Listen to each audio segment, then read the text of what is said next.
Welcome to the fifth episode of the Regs. I'm your host, Max. And I completely lost my train of thought. This is a botched intro. Uh, but just sit back, relax, enjoy, listen to the show, whether you're driving to work or getting back from work or just doing whatever it is you do. Um, this episode is going to be a continuation of the life history of fishes and salmon species, and we're doing the fifth and final one for salmon, and doing it on my favorite species, the king salmon. My favorite salmon species, anyways. And one of the most endangered of all salmon species and fish in the state of Alaska. So, to start us off, king salmon are the most expensive as far as salmon goes because, they're the kings. And they're also harvested when the demand is highest for salmon because it's the start of the commercial season for salmon. There are very few commercial salmon fisheries still open in Alaska, at least compared to all the others, because they have very low stocks from what they once were before human intervention came and industrialized commercial fishing was a thing. And due to overfishing, there's just a severe lack of them. And it's not necessarily due to overfishing either. It's big in part due to commercial bycatch. But I will get to that in a second. But first, our life history.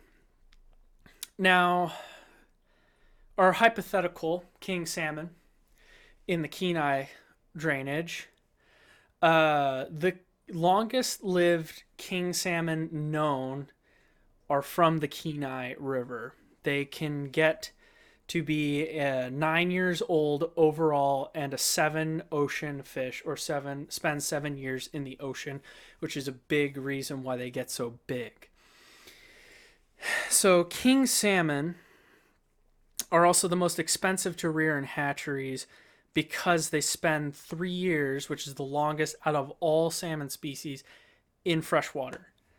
So our hypothetical king salmon spawns in the Kenai River drainage.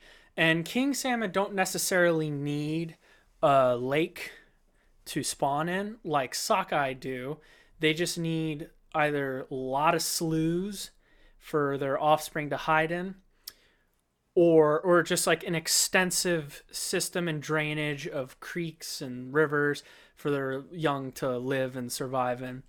And their preferred habitat for rearing is large rivers, which, if you notice, some of the biggest populations of king salmon, or were once some of the biggest populations of king salmon in the United States or the world, were famously known for like the Columbia, the Yukon, the Kenai River, Karluk River, all the way to the river that flows out of Lake Iliamna, and etc. Even the Copper River, for instance, another giant river, or the Susitna River, a giant river. The point is, they need giant, deep rivers to live, and this is partly attributed to the size they get, because if the river's too low, they're obviously not going to get up the river. And this is also a big contributing factor to why they come in the springtime when the water is the highest from snowmelt and rain, because of their size, and they need to get up the river. So the more water there is, the more likely they're able to get to their favored spawning grounds in a river or lake, because they spawn in both. So our king salmon goes up the Kenai River. It spawns in the Kenai River. And some will spawn in the Kenai River, some will spawn in the Kenai Lake, but for our purposes, this one spawns in the Kenai River. So, spawns in the ground. The egg is living, incubating, absorbing CTUs and thermal units, just like all the other salmon eggs. And now it is developed to the point where it's an alvin. It hatches, it burrows into the ground, and then survives, develops, continues to develop. It absorbs its yolk sac and develops into a fry or a par, which also another fun fact, another word or term for fry, a salmon fry, is par. And this is actually for most salmonoids too. So when somebody refers to a par, they're referring to a fry or a fish in its or salmonid in its fry state, because they have little par marks on them typically, which are those little tiger bars that they get on them, or just bars. So our salmon is now a par. It's surviving in the deep Kenai River, living. It's collecting planktonic animals that are drifting from the headwaters in the lake downstream, or and some of them are in the lake, just living in the lake. So our king salmon is now growing. It's living to about this, to getting a bigger size, and it starts moving from eating planktonic animals, just like a coho would, to now mostly terrestrial insects that live in the river drainage. And eventually, when the salmon start moving up, it I'm skipping a step. So it's continuing to feed on terrestrial insects, all the while living in the large, deep river, in and out of boulders and under rocks and weeds, or around fallen trees, any kind of cover it can possibly find.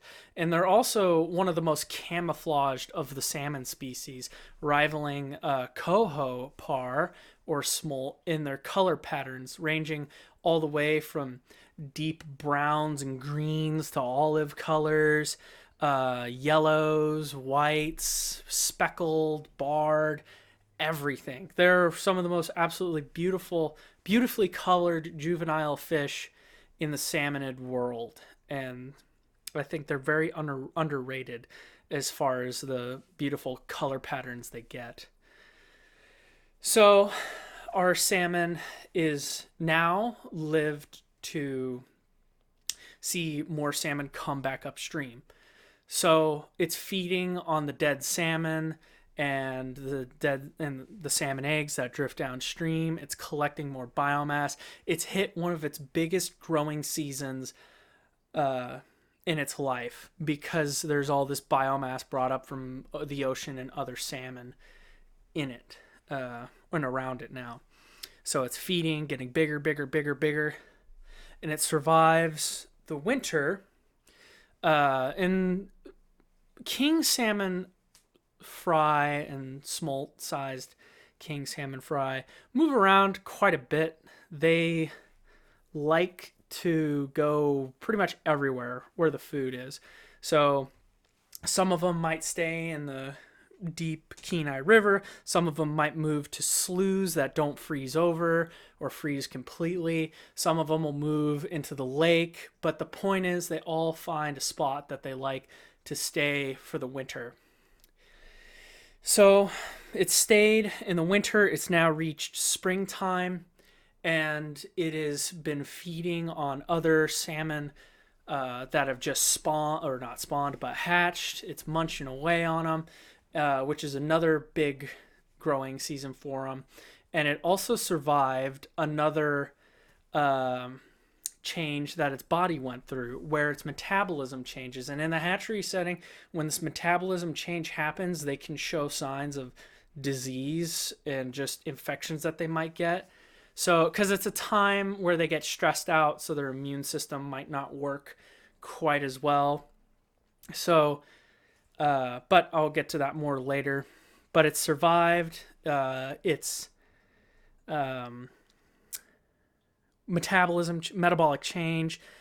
It's continued to feed, it's continued to live, continued to grow, albeit not much over the winter. And now it's reached the final year in fresh water it will spend. So it's reached another growing season where it's still feeding on out-migrating salmon fry, if they're small enough for it to get in their mouth, or get in its mouth. And now the salmon have come back up to spawn once again, and it's feeding on those salmon eggs, dead salmon, etc. again, and it survives through the winter again, and then that final spring it goes through, it's time for it to leave. And so it leaves just as all the other salmon do, springtime at night, over a period of time in the spring. They all start to trickle out into the ocean. They go through the same change that all the other salmon go through, where their thyroid gland kicks into gear, hormones start flooding its body, it starts to grow more, develop the cells to exchange salinity out of the water, and its immune system goes into overdrive. This stage is pretty rinse and repeat for all salmon species. They all go through it, but they all go through it sometimes at different times, but it's always when they enter the salt water that this happens. So now it's gone into the salt water.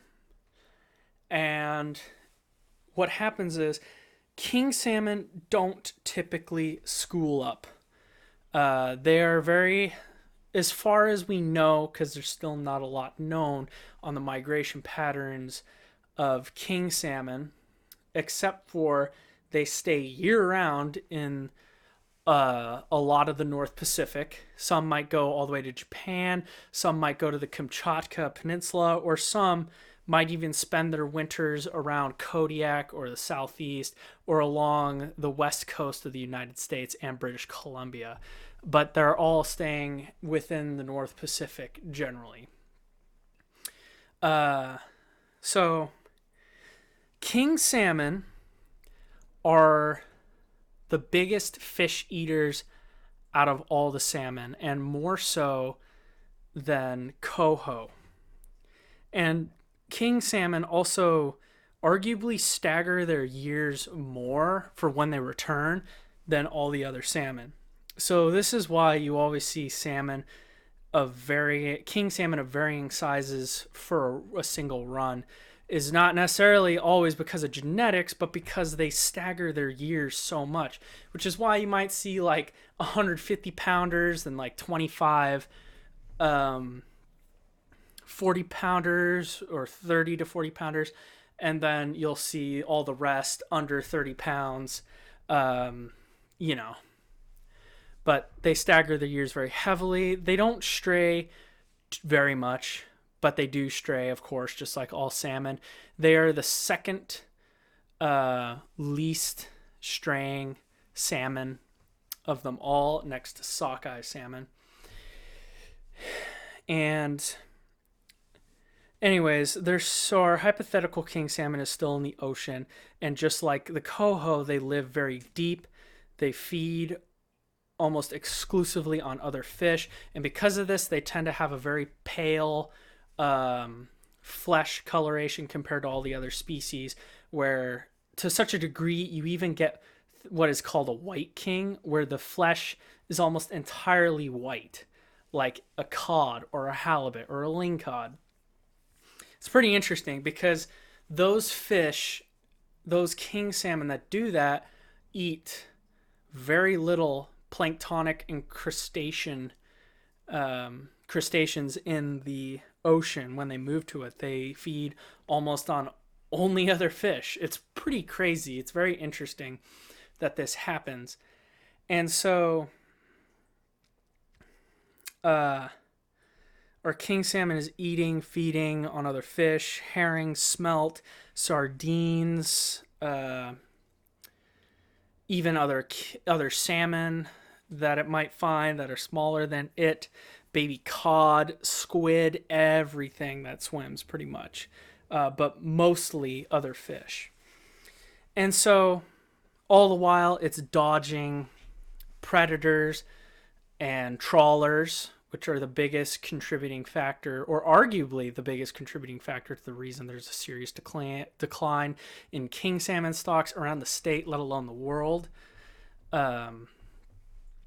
And so it's not being intercepted by trawlers or people trolling in the wintertime for this king salmon. It's hanging around most of Alaska. It went to the Kamchatka Peninsula in Russia once just for a fun-filled trip. And now it's time for it to return back to the Kenai. So our king salmon comes back to the Kenai.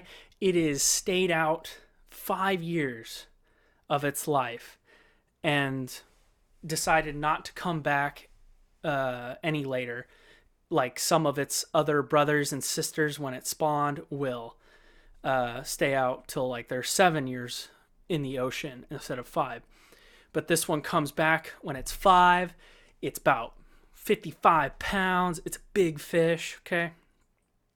Comes back and it's finding out that there are all these other kings from different years. There are some that only stayed out in the ocean for 2. There's some that stayed out in the ocean for up to 7. There's all these different brood years of king salmon coming back to the Kenai. Let me take a sip of water here real quick.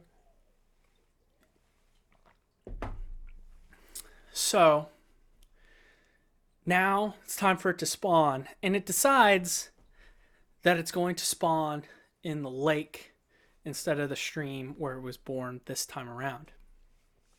Spawns and rinse and repeat, the life cycle continues, but instead its offspring decide to come back after 7 years, or at least half of them, or 30%. You know, king salmon are a very unpredictable salmon of the species. They don't necessarily follow the traditional, I'm going to come back at this specific time, you know, with this differential of years compared to all my brothers and sisters. The most predictable thing about kings is that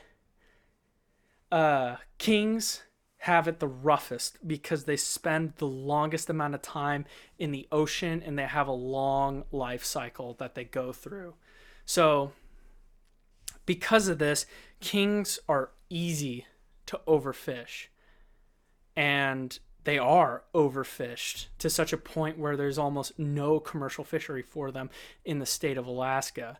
And what kings are collected are most collected as bycatch for the rest of the state or from the commercial guys or whatever.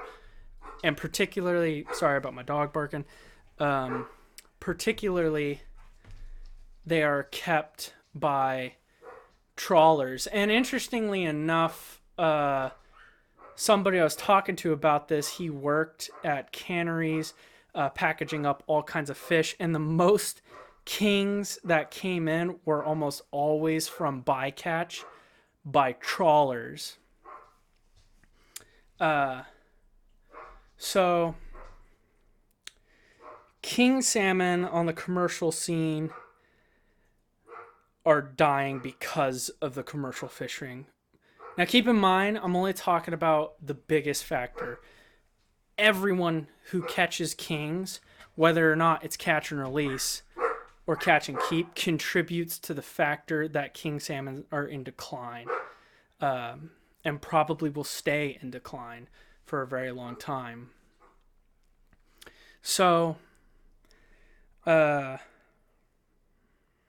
lost my train of thought. So, on the subsistence scene of king salmon are probably the least... Well, actually, no. They're one of the most valued of the subsistence fishes because they're the first to return.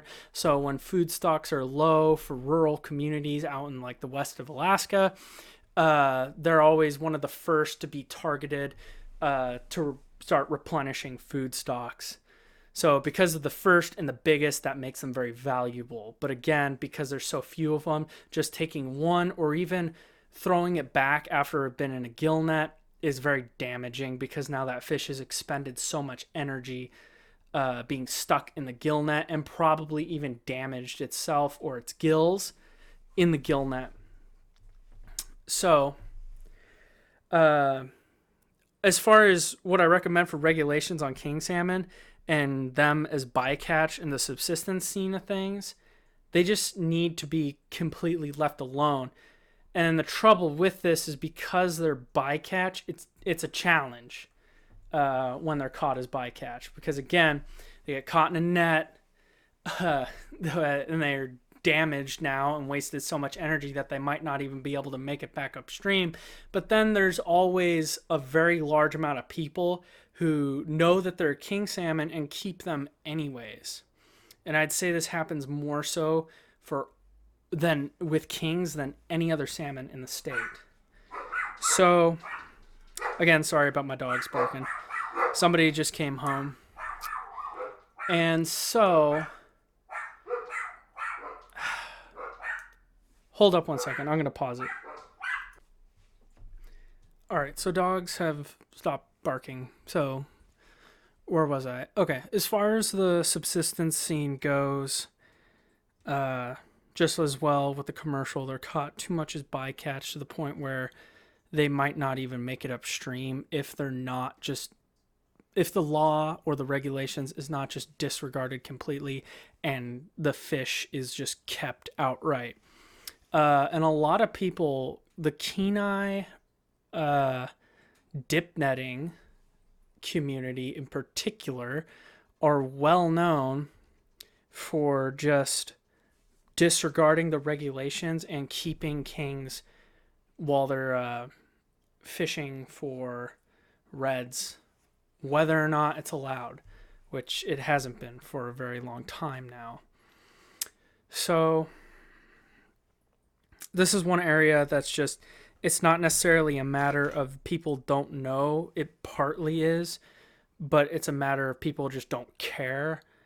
And it just comes back to the issue where it just needs more enforcement, which is a difficult thing to do just because of the number of people that can enforce these sort of things in the state. So, all right. Now, I'm going to talk about the community of sport fishing for kings. The community of sport fishing for kings is arguably the biggest advocates, if not the fly fishing community, for changing the regulations around king salmon and catch and release for king salmon because there's so few of them. Now, of course, they're caught, whether or not they're caught and kept or caught and release, it still contributes to the problem that they're in decline.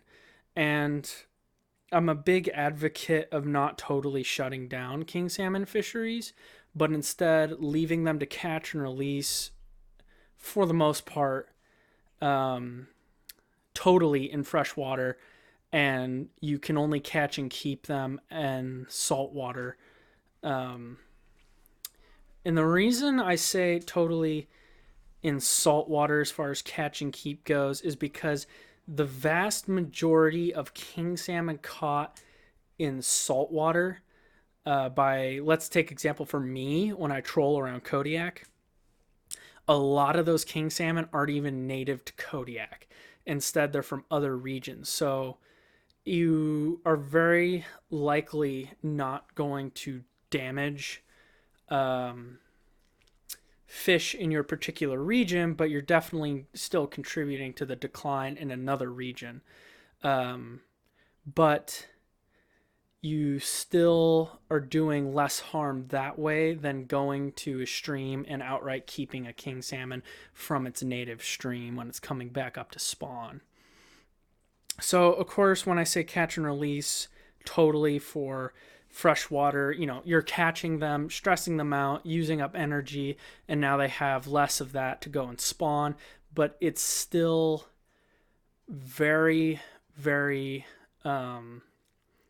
much better than letting people catch king salmon out of streams and keeping them, because there's still a good chance that those king salmon will go and continue to spawn after you've caught and released them.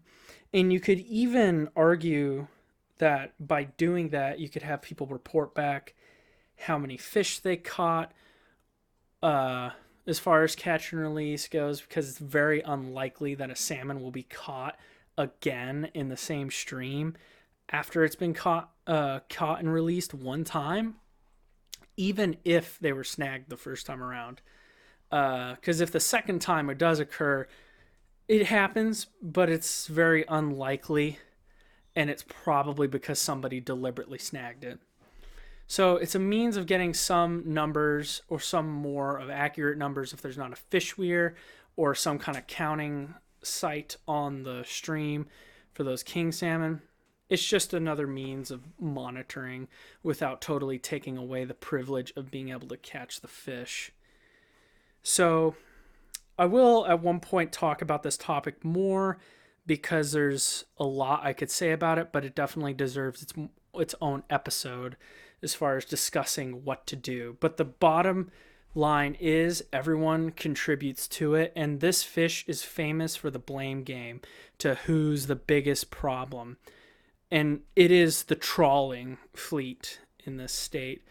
100%. There's no argument there. And then next to that, it's the commercial fishing industry with its, again, it's all the same with those two. Bycatch is the issue, whether or not they're deliberately targeting it or targeting those fish. And then second to that, it's the subsistence fishermen, and then, or sorry, not second to, but third to that is the subsistence fishermen, and then fourth to that is definitely the sport fishing community. All contribute to the same problem. But there is a way to fix it, but because king salmon are so long-lived, it's going to take a long time. And it's going to be 1,000 little things, just like with fixing climate change. I believe it's going to take 1,000 little things than any one big thing. And one of those things is hatchery help through restoration or fish restoration. There definitely needs to be, if not one, two, for the Susitna River drainages, because that's one of the biggest king salmon fisheries in the state.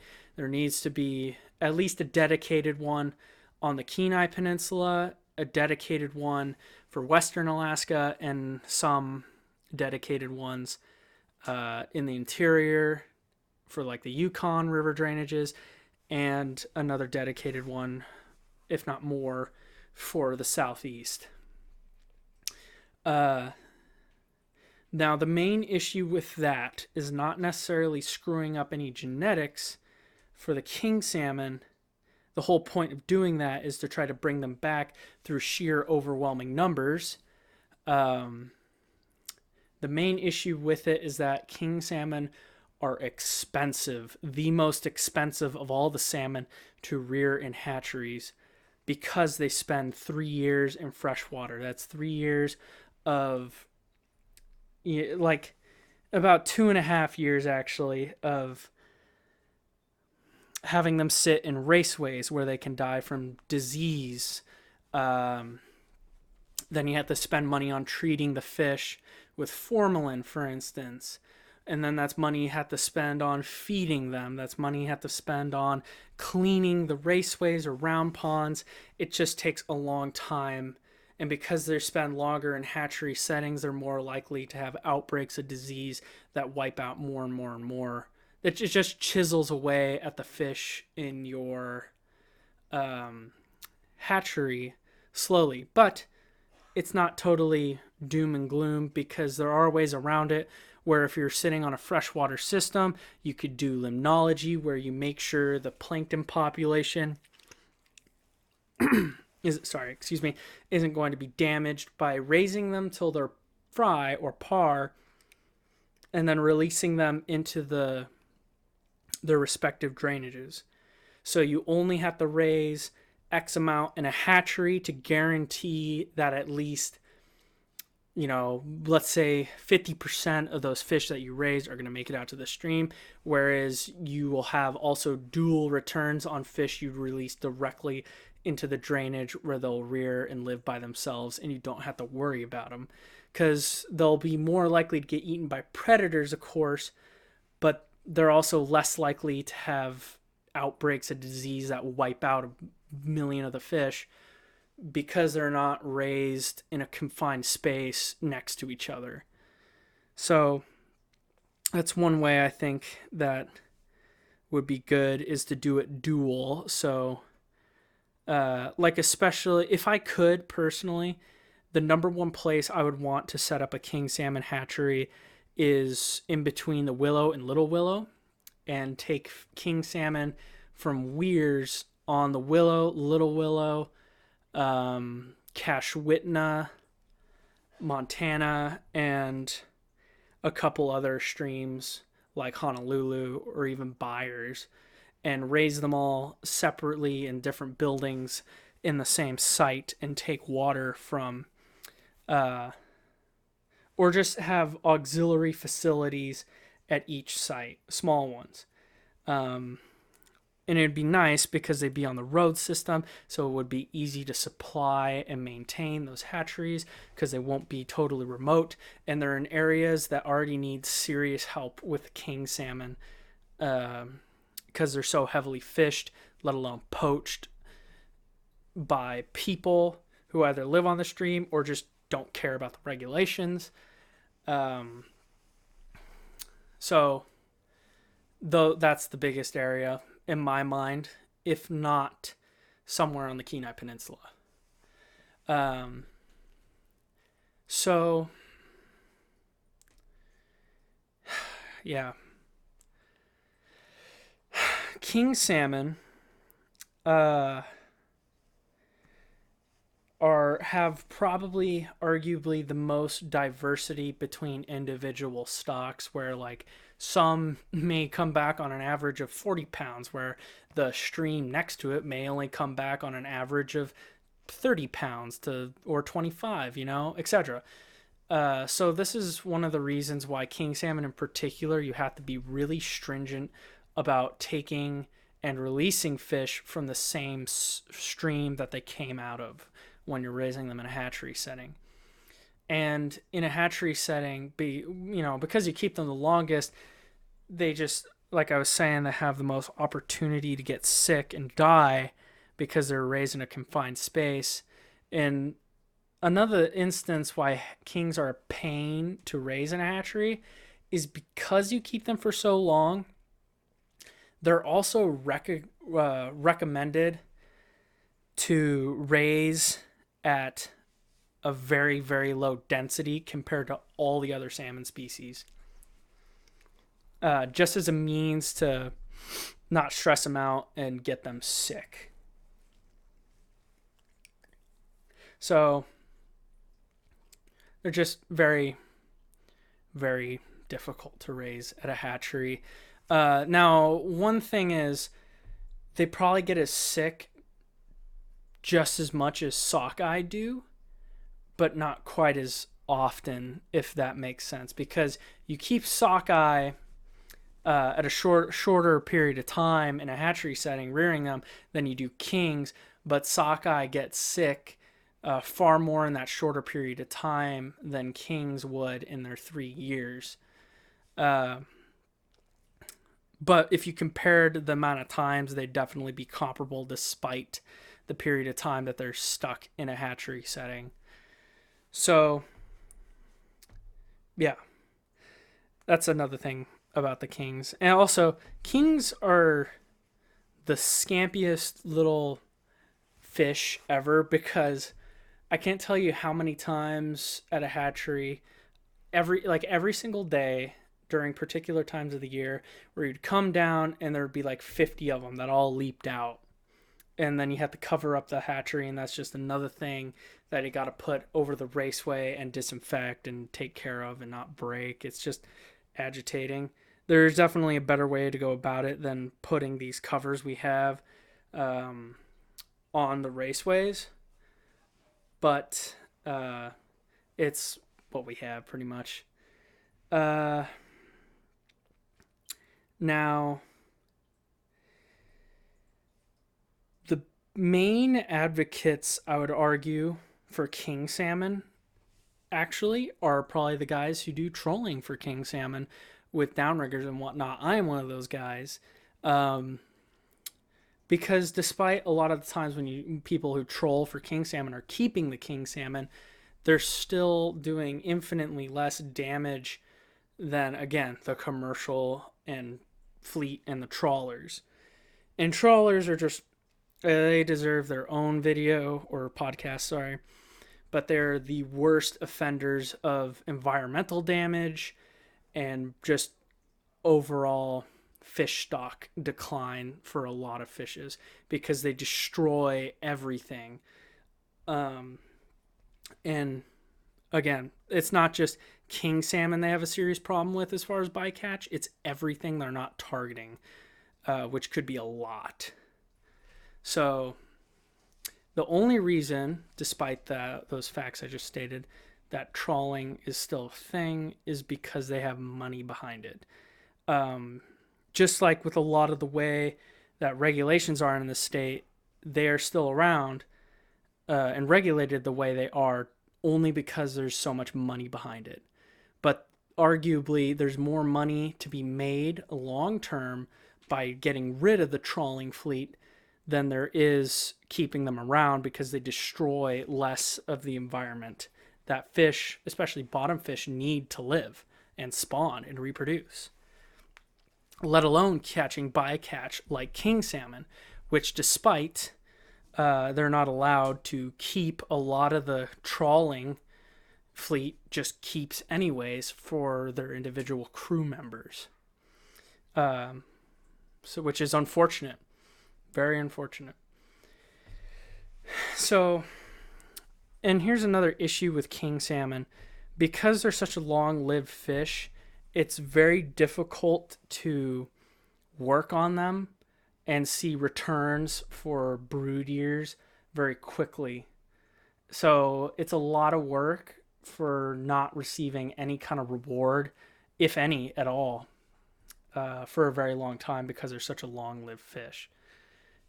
But this is something that's a problem that just needs more attention and focus, whether or not the money is there backing these fish up. The only kind of money that these fish have going for them is from the bycatch that they are, because you're not really allowed to target these for commercial fishing purposes in the state. So a lot of the money that does come from these fish is more often just because they were caught while fishing for red salmon at whatever time of the year. So, and I've witnessed this too, getting to observe some commercial set netters on the Kenai River and watching them do their work and keeping everything from pinks to silvers to reds and kings even. Yeah, it's just unfortunate. And then on top of that, with the bycatch from other salmon, they were catching flounder and dogfish or dog sharks, whichever you want to call them, just in hurting those fish, and it's just terrible. Now, I don't believe that commercial fishing needs to be, at least the set netters need to be regulated any more than they do. But the timing of when they're allowed to fish needs to change, I would argue, so that they're hitting mid and late run sockeye when they're mostly fishing than the start of the runs. So there's less overlap of them getting king salmon in their late run. That's really the main way. I also think subsistence fishing for king salmon just needs to be completely shut down. And the timing needs to be changed again for the mid and late runs of those other species, especially sockeye, because sockeye run right after king salmon, and they do overlap in their runs a little bit. Not by much, but enough that it does make a difference in how many king salmon make it up a river. So anyways, that was my spiel on king salmon, and I will revisit this topic more, but that was just my information, my opinions on it. The bottom line is trawling needs to be gone away with entirely because of the environmental impacts it has, the biggest contributor, arguably, to the decline of king salmon all around the world, let alone the state of Alaska. And commercial fishing needs to be, the timing of when they're allowed to do it, I would say needs to be changed. And the timing if not, or the timing for subsistence fishing needs to be changed to later and mid and late runs for sockeye. So again, there's no overlap. If not, completely not allowed to keep king salmon. King salmon in freshwater needs to be catch and release strictly for the sport fishermen. If not allowed, maybe one annually for a person, and that's a resident. Non-residents, I don't think, should be allowed to keep any king salmon. And then, as far as the trolling fleet, for people who like to troll with downriggers, they should be the only ones to keep any king salmon at all. And I think the limits could probably just stay the same for the trolling fleet. And maybe, if not, like the Homer area has an off season where you're not allowed to troll for king salmon. And I think a lot of the state could use some sort of off season like that. And I'm not talking about like a complete closure for like 6 months out of the year or as long a period of time as Homer has, but at least some like maybe January, February, and March, when the least amount of people are trolling for kings in the wintertime anyways. So something like that. Some, but not a whole lot. And as far as catch and release goes, I don't think that barbless hooks need to be mandated. Not really, but definitely single hook, artificial lure, for sure. No bait. And eventually, it's going to be a long road, but this work for king salmon needs to be started sooner rather than later. And the reason the regulations are as they are now for king salmon is only because there's money behind the king salmon, whether it's tourist, industry, or commercial or sport. So there you go. Should be long king salmon. long outro, but anyways, please like, share, subscribe. Tell me what you think about my opinions and information I had to share, as well as what you think could be done to help king salmon in a river, stream, lake that you think needs help with king salmon. And at some point, I would like to start a charity fund to restore king salmon streams, and maybe even a petition to change regulations for king salmon in the state. So, thank you, and stay tuned for the next episode.